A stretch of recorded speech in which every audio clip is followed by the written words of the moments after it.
madaxweynihii hore ee Soomaaliya Cali Mahdi Maxamed ayaa ka digay musiibo qaran oo dalka ka dhacda haddii uu dhamaado muddo xileedka madaxweynaha oo haatan ka harsan maalmo kooban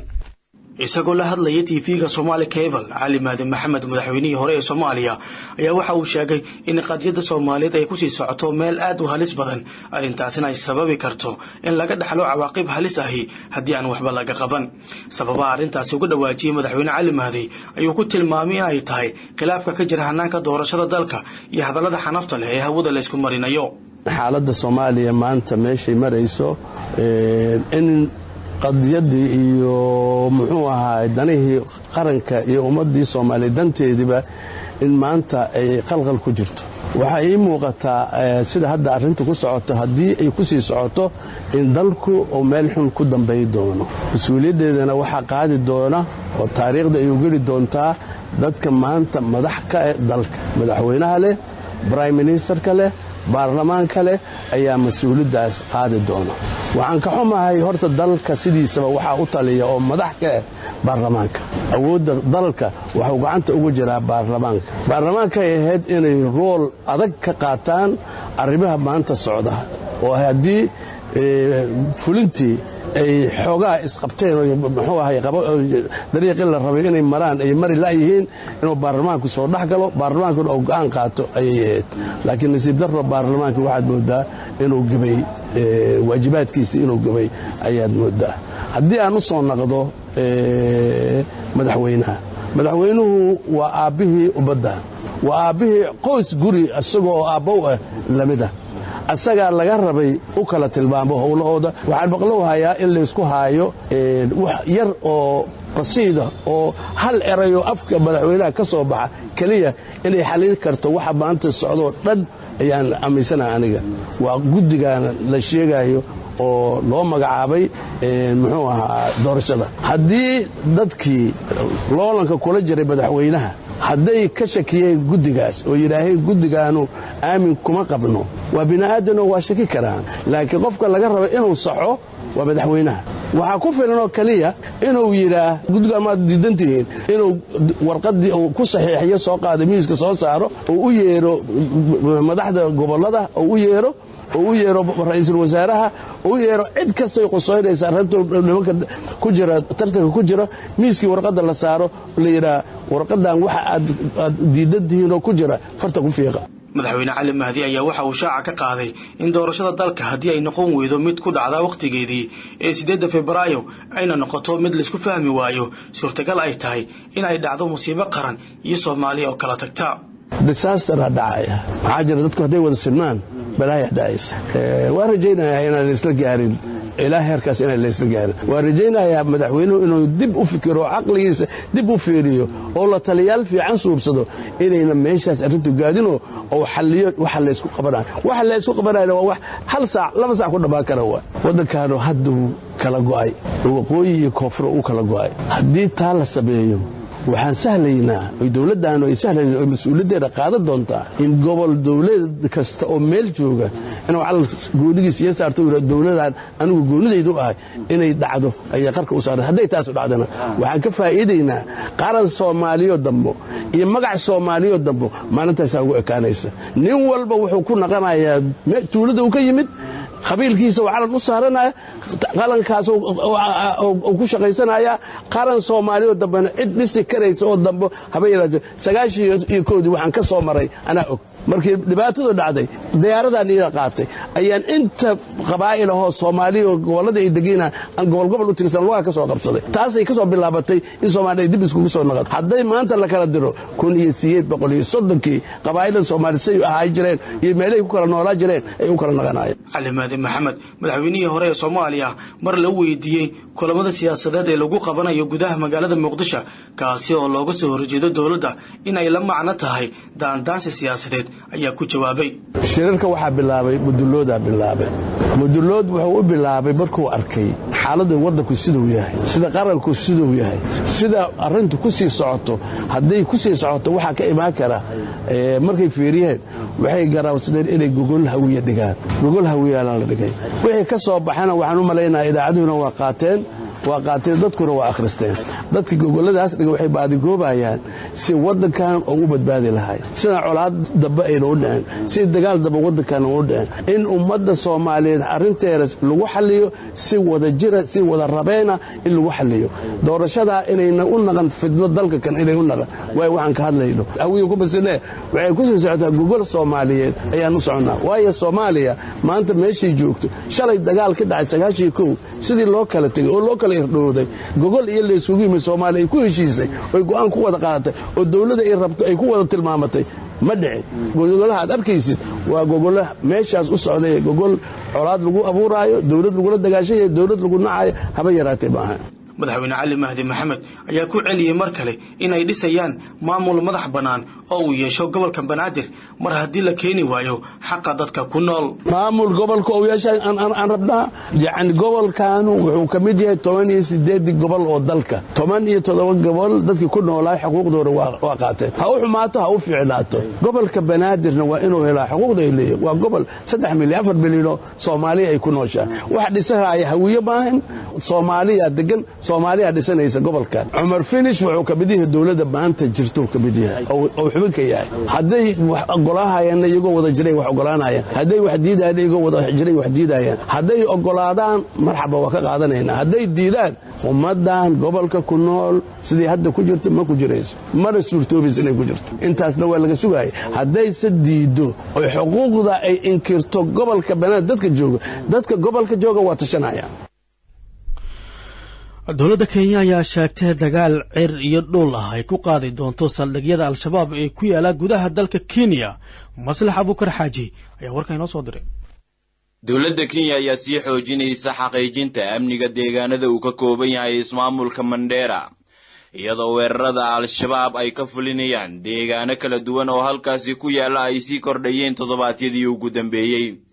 wasiirka arrimaha gudaha iyo amniga qaranka Kenya Fred Matiang'i ballan qaaday in ciidamada amniga Kenya ay diyaar u noqonayaan dhammaan howlgallo lagu soo afjarayo al-shabaabka dhibaatada ku haya dadka deegaanka howlgalladan ayaa noqon doona kuwa diyaarada loo adeegsado iyo waliba ciidamada militariga ay dhulka baadigoob xoogan uga sameeyaan xubno la toonsan yahay in al-shabaab ay ka tirsan yihiin oo weeraro joogto ah ka fuliya deegaano dhaca ismaamulka Mandera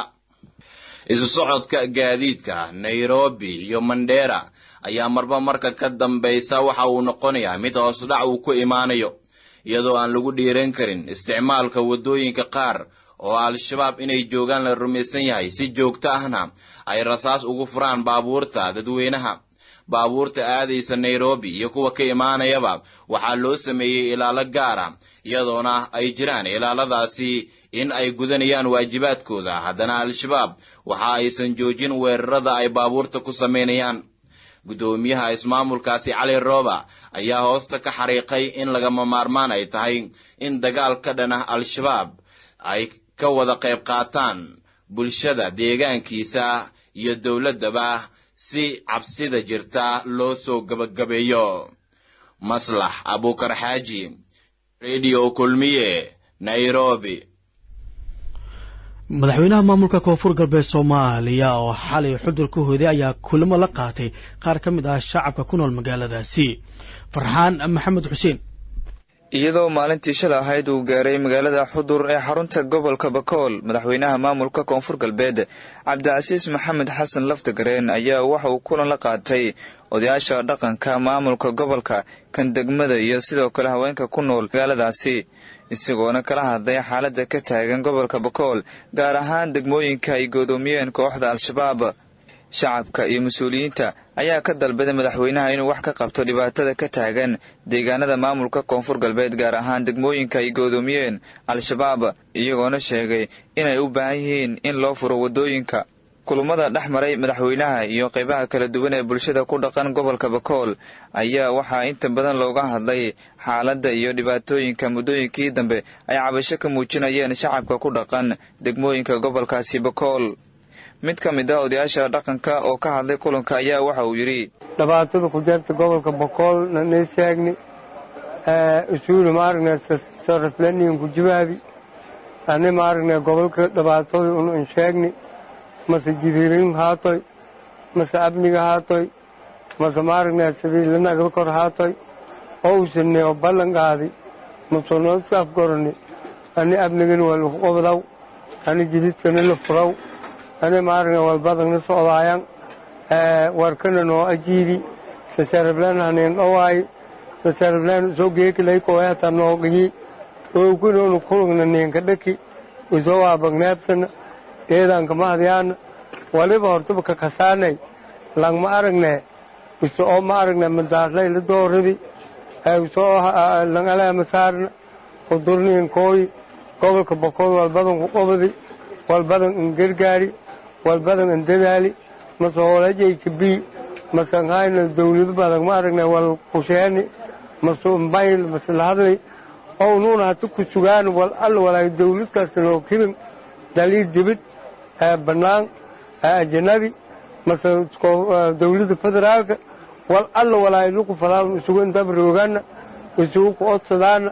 una maran siyaana hooganka lahayna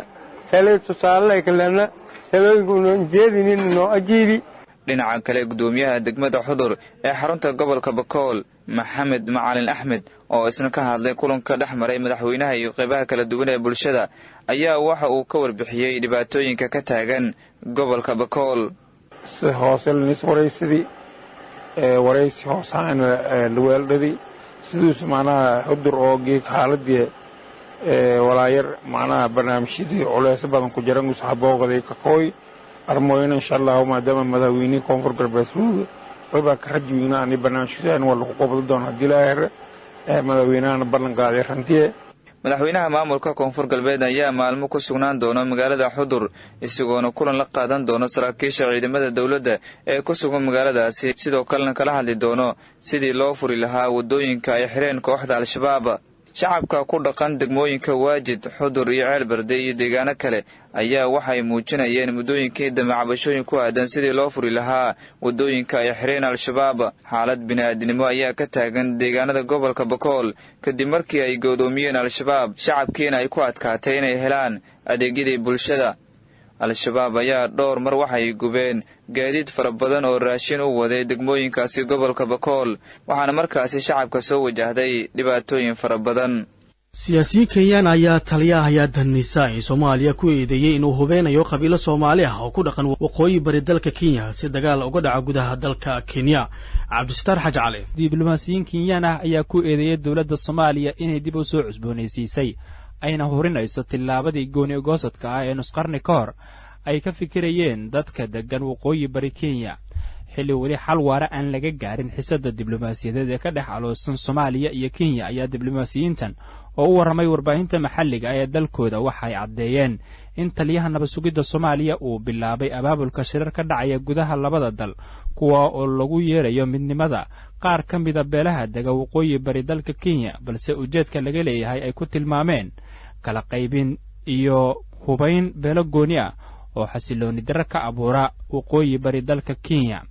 Kenyan diidan siyaasadda dawladda Soomaaliya ay kula macaamiisho Nairobi ayaa xogtan xasaasiga ah ku soo daray in intii u dhaxaysay bilihii Oktoobar iyo Diseembar 2020 ay jireen shirar ka dhacay Muqdisho oo si weyn loo soo agaasimay kuwa oo ay ka qayb galeen hogaamiyaal ka tirsan qabaa'ilka dega ismaamulka Wajeer iyo sidoo kale madax ka socotay dawladda Soomaaliya kuwaas oo la isku raacay soo jeedinta taliyaha Nisaa ee ah in dagaalka Kenya iyo Soomaaliya loo rogo mid qabiil ma jiran cadeymo dheeraad ah oo ay diblomaasiyiintan Kenyaanka ah soo bandhigeen balse waxa ay ku beegan tahay xilli Kenya ay rubaysan tahay in sirdoonka Soomaaliya weli ay ku howlan yihiin hawlo ka dhan ah qaranka Kenya hore ayaa waxaa jiray in dawladda Soomaaliya ay ku eedeysay dawladda Kenya in ay wado gudaha faragelin joogto ah taasoo ku aadan arrimaha siyaasadda Soomaaliya waxaana weli xun xiriirka Soomaaliya iyo Kenya u dhaxeeya kaasi oo haatan ay doonayaan in ay isku soo dhawaadaan guddi xaqiiqo raadina oo ay soo magacaabeen urur goboleedka IGAD ayaa booqday xadka labada dal isla markaana kulamo gooni la qaatay madaxda labada wadan ee Soomaaliya iyo Kenya dagaalamayaasha al-shabaab ayaa xalay weerar madaafiica ku qaaday xero ciidamada Kenya iyo kuwa Jubbaland ay ku leeyihiin deegaanka Hezungo ee gobolka Jubbada Hoose Cabdimajid Cabaas aadan ayaa inooga waramay arintan وما سنتهي حلي حلي مركا أبار وقت dambe ayaa sida aan wararka ku helino dagaalamayaasha al-shabaab waxa ay madaafiic ku weerareen xero ay ciidamada Kenya iyo sidoo kale kuwa dowlad goboleedka Jubbaland ay ku leeyihiin deegaanka Hozugo oo ka tirsan gobolka Jubbada Hoose wararkii ugu dambeeyay ee halkaas ka helino ayaa waxa ay sheegayaan in sidoo kale ciidamada Kenyaatiga ay qaybta ka ah howlgalka AMISOM iyaguna dhankooda ay markaa uga jawaabeen madaafiic kale walow inta badan dadkii markaa ka agdhawaa xerada aageeda halka lagu magacaabo deegaanka Hozugo ay badi dadkii isaga barakaceen ilaa iyo hadda ma jirto wax khasaare ah oo markaa la soo wariyay madaafiicdaasi dagaalamayaasha al-shabaab ay ku weerareen halkaasi inta badan saakay ma jirto wax dhaqdhaqaaq ah oo deegaanka markaasi laga soo sheegayo xaaladda ayaa iminka degan walow inta badan markaa la soo warinayo in dagaalamayaasha al-shabaab ay iyaguna dhankooda sida uga fogeen xerada ay markaasi ka weerareen dhinaca deegaanka Hozugo xeradan la weeraray guud ahaan waxay ahayd xero markaasi aad u weyn oo ay markaa ku sugnaayeen ciidamada Kenya oo qayb ka ah howlgalka midowga Afrika ee AMISOM iyo sidoo kale ciidamada dowlad goboleedka Jubbaland inta badan waxa jirtay in dagaalamayaasha al-shabaab ay weeraro inta badan ay weeraraan xeradaasi oo ay ku sugan yihiin ciidamada Jubbaland iyo sidoo kale ciidamada Kenya qasaaraha rasmi ilaa iyo hadda lama ogo walow inta badan halka markaa lagu magacaabo deegaanka Hozugo ilaa iyo hadda aysan jirin wax isgaarsiina balse dadka deegaanka oo ay markii wax ay dhaceen ka hor xilli habeenkii xalay aan xiriiro kala duwan la sameynay waxa ay markaa inoo sheegeen in guud ahaanba xilligan markaasi aanu jirin khasaaro rasmi ah oo laga fogaan karo balse ay adag tahay waxaana markaasi dhowr madaafiic markaa lagu tuuray xerada ay ciidamada Jubbaland iyo waliba kuwa Kenya ay ku leeyihiin halkaasi inta badan saake marka aan xuraamin guud ahaan aan ka sameynay deegaanka walow isgaarsiintu ay ka maqan tahay ayaa waxa markaa xiriirnaa in xaaladdu ay haatan degan tahay balse ay jiraan ciidamadu inay halkaa baaritaano kala duwan ay ka wadaan dagaalamayaasha al-shabaab ayaa sheegtay markaa mas'uuliyadda weerarkaasi ay ku qaadeen saldhigga ciidamada Jubbaland iyo kuwa Kenya ay ku leeyihiin deegaanka Hozugo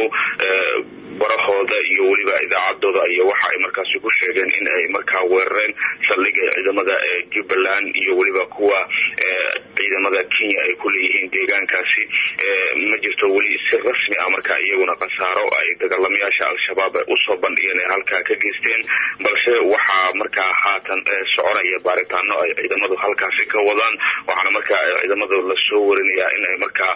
sidoo kale ay tageen deegaano kale oo markaa inta badan ay sheegeen in dagaalamayaasha al-shabaab ay weeraro markaa kaga soo abaabulayeen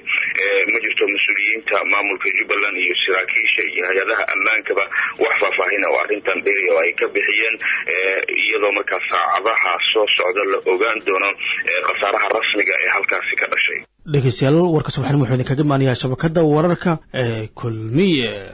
wararka ka imaanaya dalka Afghanistan ayaa sheegaya in dhulgariira cabirkiisu yahay 5.5 cabirka dhulgariirada uu ruuxay waqooyi bari dalka Afghanistan saraakiisha dalka Afghanistan ayaa sheegay in ilaa hadda aysan jirin khasaare la og yahay oo dhulgariirkaasi sababay balse ay wadaan baaritaano la xiriira haddii uu khasaaro jiro ugu dambeyntiina FBI-da Mareykanka ayaa sheegtay in la adkeynayo ammaanka 50 gobol oo Mareykan ah oo kuwaasi oo laga cabsi qabo in dibadbaxyaal hubeysan ay rabshado ka sameeyaan maalinta caleemasaarka ee madaxweynaha Mareykanka ee dooran Joe Biden saraakiisha ayaa shaaca ka qaaday inay ka digayaan in dadka ay u soo daawasho tagaan goobta xafladda caleemasaarka ay ka dhacayso iyadoona la doonayo in la ilaaliyo kala fogaanshaha coronavirus si uusan u baahina